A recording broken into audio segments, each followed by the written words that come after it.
राजाई आता मुलाच्या ठिकाणी काय तुमची हिंमत आहे? म्हणजे हिंमत तेवढी तुमचीच आहे, मग आम्ही तुमची किंमत करतो. कारण मृत्यूलोकाच्या ठिकाणी असणारे राजकर्ते हे त्यांच्या जीविताचं रक्षण करताय. तुम्ही म्हणजे आज आमच्या राजधानी देऊन जर अशा प्रकारचा अनुभव बनला असेल, काय कुणाची हिंमत? मग तुमची तरी काय हिंमत आहे? हिंमत आहे मुलाची समय परत उभे राहिलाय. मुलाची पावलं टाकण्याचा प्रयत्न केला. मला एवढंच सांगायचंय, मी एक राजकर्ता लाखाचा वशिंदा आहे.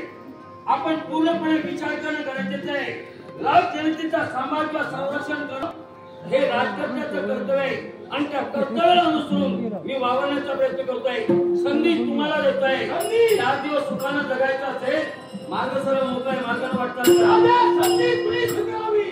तो आम्हाला भेटलाय त्याला संधी स्वीकारावी. आम्हाला ही समय झालाय पराक्रमाचा भेद मिळतोय. तुम्हाला पराक्रमाचा भेद म्हणून सांगत नका. जर योग्य वेळी इथपर्यंत आला असता, माझ्याशी तुमची भेट झाली असती तर पराक्रमाचा भेद ठरला असता. पण भ्याड म्हणत नाही, कारण तुम्ही भ्याडाप्रमाणे कृती केला त्यात तुम्ही भ्याड आहात.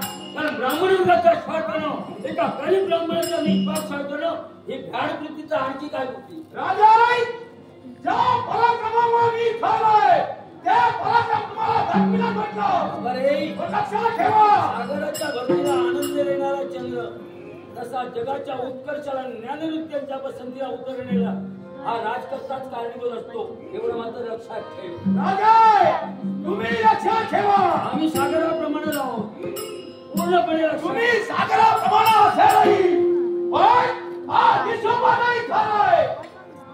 इच्छा पूर्ण केल्याशिवाय माघारी कोणत्या सणाला आपली इच्छा पूर्ण करतात हे मला प्रत्यक्षाने माहिती आहे. अरे व्यक्ताची अवस्था हे जर आम्ही खाली ठेवला असते, वीर म्हणून सांगण्याचा अधिकार आम्हाला कधीच पोचत नाही.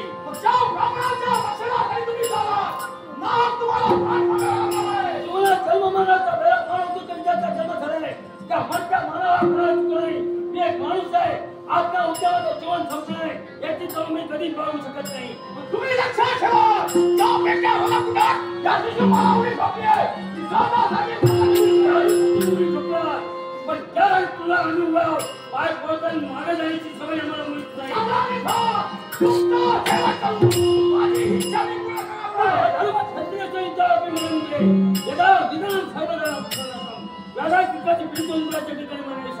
जातींचा विरोध रणत आश्चर्य ते माझ्या भाग्याचं समजाय. कोणत्या तरी कोणत्या आपण मला